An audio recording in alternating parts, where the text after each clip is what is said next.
Pourquoi les pays africains ne cessent-ils pas d'exporter leurs matières premières et leurs ressources naturelles précieuses? C'est une question que tous les Africains se posent. Cela s'explique par le fait que si les puissances européennes exploitent ces matières premières, les achètent à bas prix, puis les transforment en produits consommables, pourquoi ne pas cesser de les vendre en premier lieu? Eh bien, c'est parce que des décennies de colonisation par les puissances européennes ont épuisé toutes les ressources naturelles, mais n'ont jamais établi d'industrie. Si tel avait été le cas, les matières premières auraient pu être traitées, transformées en produits et vendues à des prix des milliers de pourcents plus élevés. Et comme les pays africains n'ont aujourd'hui aucun moyen de gagner de l'argent, ils sont obligés de vendre des matières premières et des ressources naturelles telles que l'or, les diamants, le cobalt, le cuivre, le lithium, le caoutchouc, et bien d'autres, aux mêmes pays qui les ont colonisés dans le passé. Pourtant, les pays africains se lèvent, interdisant les exportations de ces matières premières. Le Libéria s'est levé, émettant un décret présidentiel interdisant les exportations de caoutchouc non transformé. En résumé, le Libéria a créé un goulot d'étranglement dans l'approvisionnement mondial en caoutchouc. Mais comment? Découvrons-le. Alors, que fait le Libéria? Par le biais du décret présidentiel 124 émis le 23 novembre 2023, le gouvernement libérien a imposé une interdiction temporaire des exportations de caoutchouc non transformé. L'objectif est de renforcer l'industrie du caoutchouc du pays en encourageant les investissements à valeur ajoutée grâce à la fabrication sur place et à la production de produits finis. Cette stratégie économique préconisée par les économistes depuis des générations sans le soutien des gouvernements précédents est désormais activement poursuivie.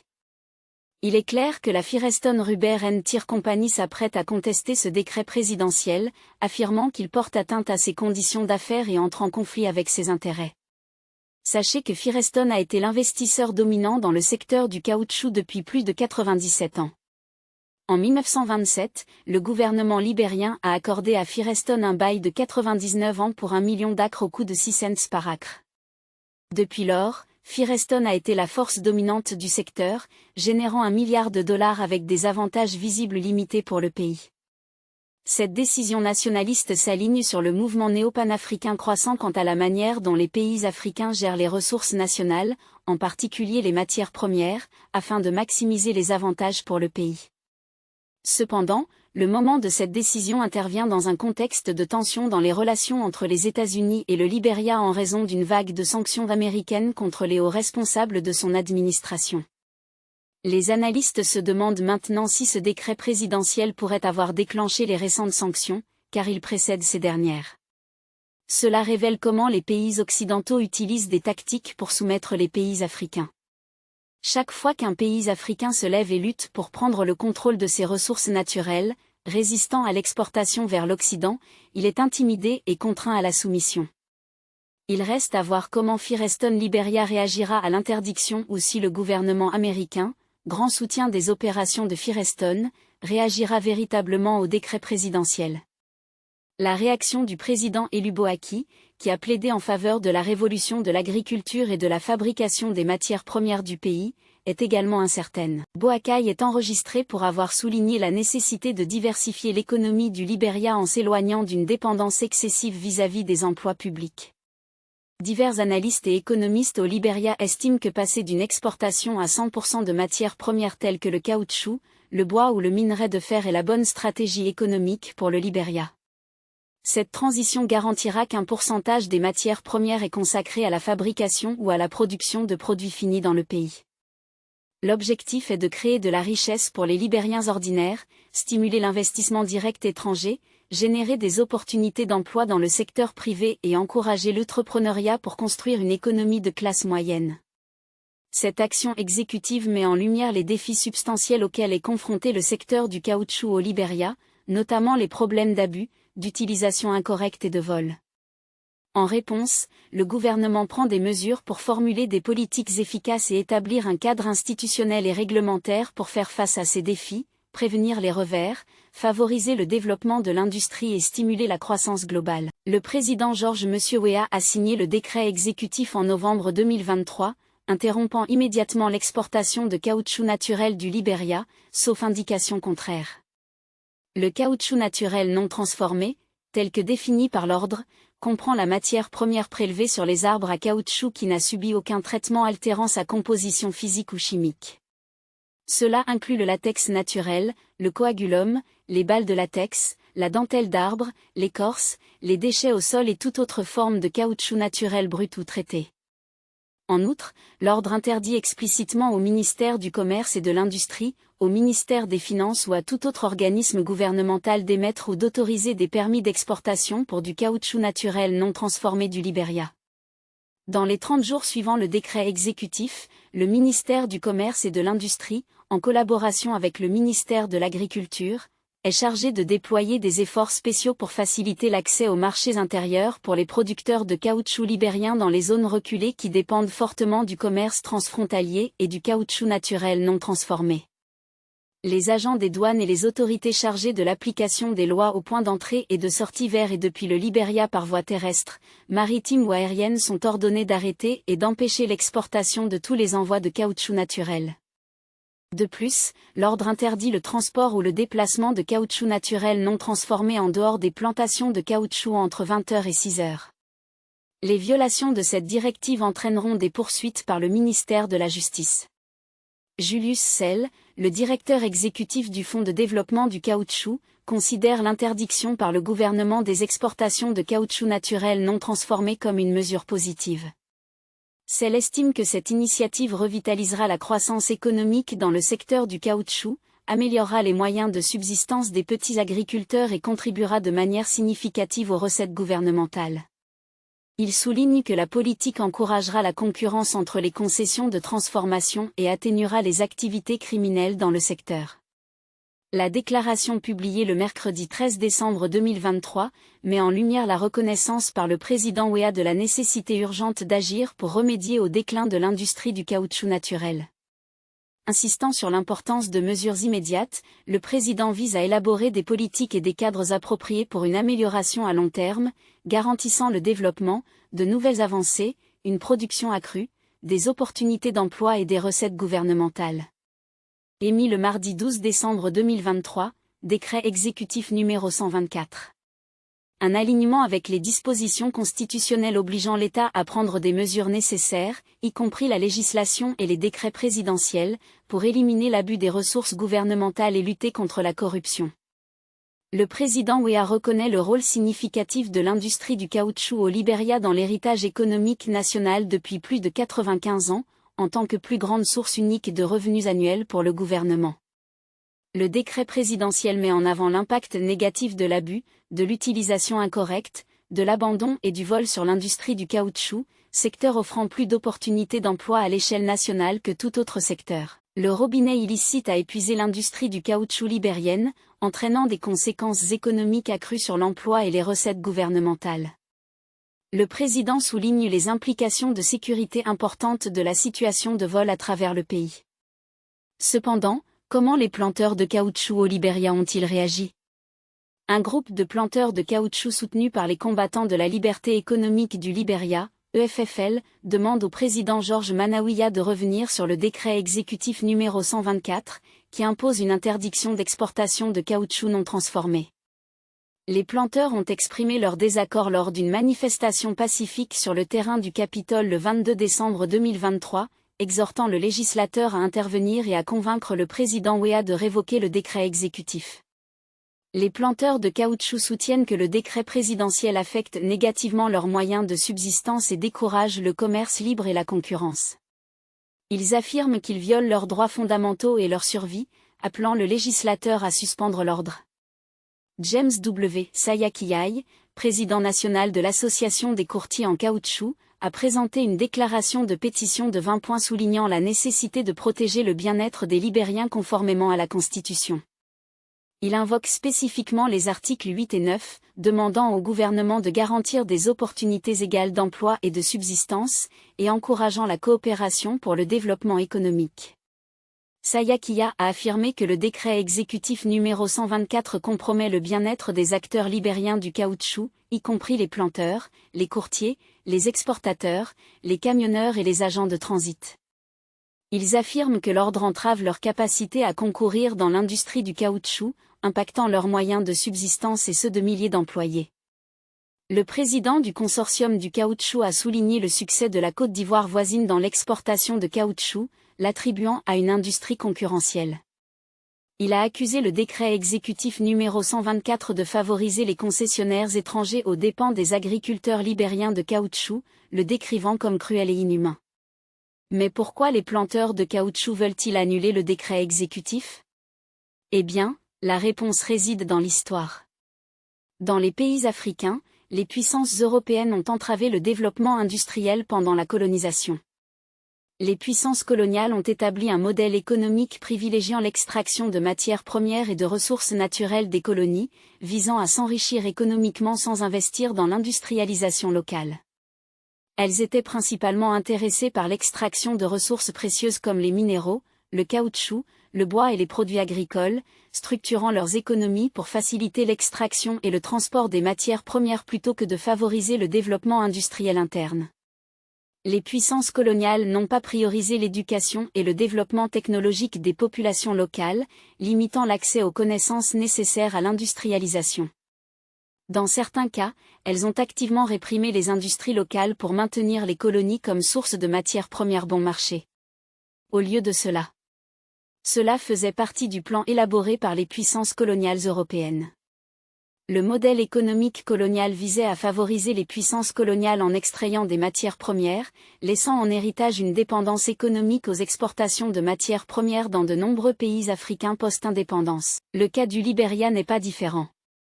Étant fortement dépendants des exportations de caoutchouc, les planteurs de caoutchouc n'avaient d'autre choix que de vendre le caoutchouc à des acheteurs internationaux. S'ils pouvaient le vendre à des industries locales et être mieux payés, ils le feraient. Mais le point est que personne d'autre ne peut acheter leur caoutchouc naturel pour le moment. Cependant, depuis que le président du Libéria a émis un décret, cela signifie qu'il a des plans pour développer une industrie locale de transformation du caoutchouc. Cette industrie produirait des produits en caoutchouc qui pourraient ensuite être vendus sur les marchés internationaux. Les revenus pourraient ensuite être réinvestis pour développer une industrie locale de transformation du caoutchouc autonome et indépendante.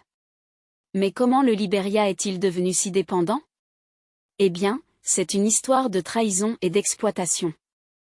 L'article When the Rubber Hits the Road de Greg Mitman dans le magazine Foreign Policy analyse la signification historique de la plantation de caoutchouc de Firestone au Libéria et son impact profond sur l'économie, le paysage politique et la place du Libéria dans l'histoire des États-Unis. Il met en lumière le rôle crucial du Libéria dans la production de caoutchouc pour les Alliés pendant la Seconde Guerre mondiale, en mettant particulièrement l'accent sur Firestone, qui détenait en 1944 le titre du plus grand employeur de tout le pays. Bien que le Libéria et Firestone aient des histoires mêlées où l'investissement de l'entreprise a joué un rôle vital dans le parcours vers l'indépendance du Libéria, l'entreprise a retiré d'importants avantages du pays. En résumé, tout le pays était à la disposition de l'entreprise après l'indépendance, et Firestone savait comment l'exploiter. Après des négociations, des enquêtes et des pressions gouvernementales, cela a abouti à un accord significatif en 1926, formant une interaction complexe entre le capital privé et le gouvernement dans le contexte du développement économique et politique du Libéria. C'est cette entreprise qui a introduit les attitudes et pratiques Jim Crow au Libéria, mais une partie de l'histoire a été cachée. Dans les années 1920, les États-Unis ont rencontré des difficultés pour obtenir du caoutchouc en raison du monopole détenu par les puissances coloniales européennes, notamment la Grande-Bretagne et les Pays-Bas, dans la production de caoutchouc. Herbert Hoover, alors secrétaire au commerce, a reconnu l'importance stratégique du caoutchouc pour les pneus de voiture. Il a collaboré avec des entreprises américaines du caoutchouc pour sécuriser une source de caoutchouc sous influence américaine. Dans ce plan, le magnate du caoutchouc Harvey Samuel Firestone a initié une recherche mondiale subventionnée par le département du commerce pour des emplacements appropriés pour des plantations de caoutchouc. En 1923, les experts de Firestone ont réalisé une étude du sol au Libéria. En 1926, le gouvernement libérien a accordé à Firestone un bail de 99 ans pour 1 million d'acres à 600 par acre. Firestone a établi la plus grande plantation de caoutchouc au monde, utilisant principalement des arbres à caoutchouc non indigènes d'Amérique du Sud. Le département d'État américain a approuvé l'accord dans le but de maintenir le Libéria dans la sphère d'influence américaine sans contrôle gouvernemental direct, ajoutant un prêt de 25 millions de dollars à la concession pour garantir encore la domination corporative américaine. Initialement conçue pour employer 350 000 personnes, la plantation de Firestone a rencontré des défis en raison d'une exigence irréaliste en main-d'œuvre. Le gouvernement libérien, sous pression, a imposé des quotas élevés aux chefs locaux, entraînant le travail forcé et le déplacement de population. Le projet de Firestone a perturbé les communautés, suscitant des plaintes sur le difficile choix entre le travail forcé et l'émigration.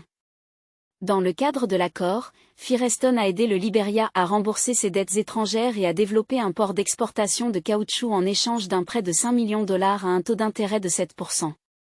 Firestone a obtenu un contrôle complet sur les revenus libériens jusqu'au remboursement, et au fil du temps, le prêt a absorbé une part importante des revenus gouvernementaux, atteignant 54,9% en 1931. Christine White qualifie le modèle de Firestone au Libéria d'exportation du concept de « Company Town d'Ohio », avec l'entreprise supervisant divers aspects de la vie des employés. Pendant la Grande Dépression, Firestone a réduit le développement de sa plantation, provoquant des tensions financières sur le gouvernement libérien. Les travailleurs ont protesté contre les bas salaires, les conditions de travail dangereuses et le logement insuffisant dans les années 1940. La conspiration entre Firestone et les fonctionnaires gouvernementaux pour maintenir les salaires bas et contraindre les travailleurs à rester sur les plantations a été ignorée, voire considérée comme une forme de développement. Le prêt de Firestone a finalement été remboursé en 1952, soulevant l'argument selon lequel le Libéria n'a pas été créé avec l'assistance des États-Unis par pure bienveillance, mais plutôt parce que les États-Unis voulaient une colonie capable de produire du caoutchouc naturel. Dans l'œuvre de Graham Greene de 1936, Journey Without Maps, Firestone est dépeint comme une entité purement commerciale axée uniquement sur le caoutchouc et les dividendes. Greene émet des doutes sur le caractère volontaire ou coercitif du travail sur la plantation de Firestone et explore la hiérarchie au sein de la plantation, soulignant le contraste frappant entre les conditions de vie somptueuses du personnel de Firestone et les perceptions négatives des Libériens les considérant comme l'ennemi officiel. Dans les années 1980, avec la baisse de la demande de caoutchouc, Firestone a licencié 5000 travailleurs, contribuant au ressentiment local. En juin 1990, lors de la première guerre civile libérienne, le Front patriotique national du Libéria a pris le contrôle de la plantation de Firestone, entraînant l'évacuation du personnel américain. En 2005, Firestone et le gouvernement libérien ont conclu un nouvel accord de 37 ans, augmentant le loyer à 50 cents par acre. Firestone a été confronté à d'importantes controverses sur le travail avec des travailleurs libériens alléguant des abus sérieux, y compris le travail des enfants exploités, équivalent à de l'esclavage moderne. Les travailleurs affirment que les entreprises exigeant des quotas quotidiens les obligent à faire participer leurs propres enfants dans des conditions difficiles et dangereuses. Le président de Firestone a réfuté ces allégations, affirmant que chaque seigneur travaille environ 650 arbres par jour. Cela équivaut à 21 heures de travail par jour. En d'autres termes, il s'agit vraiment d'une forme moderne d'esclavage qui se déroule au Libéria. En mai 2006, un rapport de la Mission des Nations Unies au Libéria a mis en lumière les problèmes de droits de l'homme dans les plantations de caoutchouc au Libéria, révélant que les gestionnaires de Firestone admis un suivi inefficace de leur politique contre le travail des enfants. Les facteurs contribuant au travail des enfants comprenaient la pression pour atteindre les quotas de l'entreprise, les incitations financières pour soutenir les familles et le manque d'accès à l'éducation de base. C'est pour ces raisons que le président du Libéria a décidé de prendre les choses en main. Ce n'est pas très différent de ce qu'Ibrahim Traoré du Burkina Faso essaie de faire avec l'or du pays, et de ce que la junte militaire du Niger essaie de faire avec l'uranium du pays. Même si des accords de plusieurs décennies ont lié ces pays, l'effondrement de ces accords a déjà commencé. Mais comment cette interdiction a-t-elle créé un goulot d'étranglement dans l'approvisionnement en caoutchouc vers l'Occident? Eh bien, auparavant, l'Occident pouvait acheter du caoutchouc naturel à bas prix et le convertir en produits consommables et coûteux. En retour, ces produits étaient ensuite importés au Libéria. Dans tout cela, les pays africains, y compris le Libéria, achetaient des produits fabriqués à partir de leurs propres matières premières, mais payaient des prix beaucoup plus élevés. La différence de coût entre le caoutchouc brut et ses produits finis était significative. Le caoutchouc non transformé, souvent sous forme de latex ou de coagulation sèche, est une marchandise relativement abordable, dont le prix est influencé par l'offre et la demande mondiale, les conditions météorologiques et la stabilité politique dans les régions productrices de caoutchouc. Cela s'explique par le fait que les fixateurs de prix proviennent de l'Occident. Par conséquent, ce qu'ils produisent est tarifé plus cher que ce que produisent les autres. En parlant spécifiquement du caoutchouc, c'est quelque chose qui domine l'Occident en raison des produits qui en sont fabriqués. Le caoutchouc naturel occupe un rôle central dans plusieurs secteurs clés cruciaux pour les économies occidentales, consolidant son statut de ressource irremplaçable. Sa signification couvre divers domaines avec un accent particulier sur le transport. Les pneus, qui consomment environ 70% du caoutchouc naturel mondial, sont indispensables dans une gamme de véhicules, des automobiles de haute performance aux pneus agricoles et vélos. La part mondiale combinée de l'automobile en Europe, aux États-Unis et au Canada est d'environ 30%. Cela montre comment l'interdiction du caoutchouc peut affecter l'industrie automobile occidentale. Dans les applications industrielles, les tuyaux et courroies en caoutchouc jouent un rôle crucial dans le transport de liquides, de gaz et de matériaux dans divers secteurs, notamment l'extraction minière, la construction, l'agriculture et la fabrication. Leurs caractéristiques de flexibilité, de résistance à la pression et à l'abrasion sont indispensables au fonctionnement des machines. Les joints d'étanchéité et les joints d'étanchéité en caoutchouc naturel sont essentiels pour maintenir l'étanchéité à l'eau et éviter les fuites dans des applications allant de la plomberie et des machines aux avions et aux navires. Les biens de consommation bénéficient également de nombreux avantages du caoutchouc naturel. Sa flexibilité, son confort et ses qualités d'absorption des chocs en font un matériau privilégié pour divers types de chaussures, notamment des baskets, des bottes, des sandales et des vêtements de pluie. Les propriétés du latex du caoutchouc naturel trouvent des applications dans les pansements pour plaies et les adhésifs chirurgicaux. Au-delà de ces applications directes, le caoutchouc naturel contribue indirectement à l'infrastructure critique des pays occidentaux. Dans la production d'énergie, les composants en caoutchouc sont essentiels à l'exploration, au raffinage et à la distribution du pétrole et du gaz. Dans la génération d'énergie, les joints et les joints en caoutchouc jouent un rôle crucial pour maintenir l'efficacité et la sécurité des centrales électriques conventionnelles et renouvelables. Dans la construction, les membranes d'étanchéité, les systèmes d'amortissement des vibrations et divers scellants tirent parti des propriétés du caoutchouc naturel pour assurer l'intégrité et la longévité des bâtiments. Par conséquent, une interdiction prolongée des exportations de caoutchouc pourrait sérieusement perturber la chaîne d'approvisionnement de l'Occident. Mais que devrait faire le Libéria après avoir interdit le caoutchouc? Face aux difficultés des agriculteurs locaux à accéder à des marchés pour leur caoutchouc naturel, Williamina Mobassio, ancienne présidente de l'Association des planteurs de caoutchouc du Libéria, exhorte le gouvernement à investir dans la transformation du caoutchouc comme solution durable au problème. Elle soutient que le gouvernement devrait offrir des prêts avantageux aux transformateurs de caoutchouc pour résoudre les défis économiques auxquels sont confrontés les agriculteurs. Des rapports indiquent que près de 46 000 petits planteurs de caoutchouc dans tout le pays ont du mal à trouver des acheteurs pour leur caoutchouc naturel. Cependant, Firestone, le plus grand acheteur de caoutchouc du pays, conteste cette affirmation en affirmant que la société continue d'acheter du caoutchouc auprès des agriculteurs, bien qu'en quantité limitée. Mais comme il n'y a qu'un seul acheteur dans le pays, les agriculteurs doivent vendre le caoutchouc, peu importe le prix bas qui leur est payé. Il est donc essentiel que le Libéria commence à investir dans la création d'une industrie locale de transformation du caoutchouc. De plus, des industries capables d'utiliser du caoutchouc transformé pour produire des biens consommables devraient être développées au Libéria. Si cela est fait, le Libéria pourrait générer des revenus bien supérieurs à ceux d'aujourd'hui. Cette décision permettrait de combler le fossé et de produire des biens à valeur ajoutée, stimulant ainsi l'économie libérienne et transférant des avantages aux petits planteurs locaux. Qu'en pensez-vous?